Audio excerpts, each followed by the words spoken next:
Hi, everybody. Gary Reasons here. And today, guess what? I feel like I'm getting some momentum. Thanks to you for joining every day. And I appreciate you giving me the feedback that you've been giving me as well. Because today is a day that we have now concluded. This will be the 15th day of these Reasons to Believe series. So thanks for joining. And we'll jump right into today's theme, which is resilience.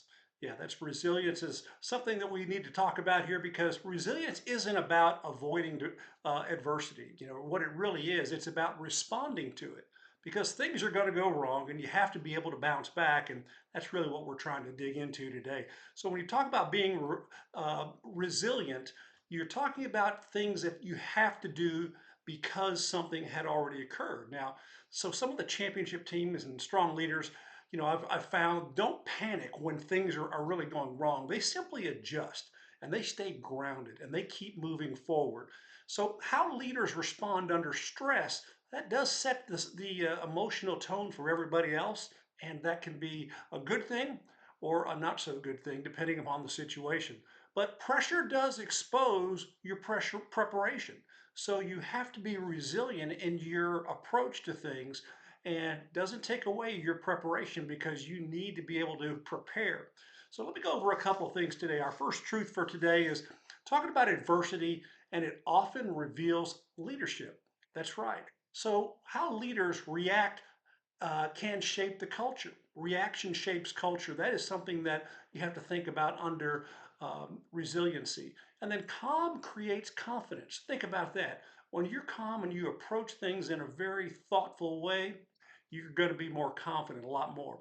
Now, leaders, they do absorb pressure because they take away some of the noise and some of the issues, and they can create clarity for what you're doing. And that is something that helps the whole group jump over adversity. Now, a team does mirror the response, though, of the leadership. So you have to think there and make sure that you're pulling the right way and not necessarily the wrong way. The second thing I want to jump into is that resilience is built before it's needed. Yeah, that's what's going to happen when you are somebody who is preparing well and you're consistent in your approach. You're going to find that you're going to be a lot more resilient. And preparation is the key to that, and it creates stability. We've talked about preparation before, and it is something that I think is one of the most powerful things in anything that a team could do in a sport, or it could be done for a team in a work environment. But preparation is really key. And also experience that builds confidence. And that also applies to how resilient you are to be able to take care of things as they come up. So discipline also has that sustain ability for you to sustain momentum. So some of the momentum that you gain when you're pulling forward, that is something that you want to maintain, and discipline allows you to sustain that drive. Now, mindset does drive recovery.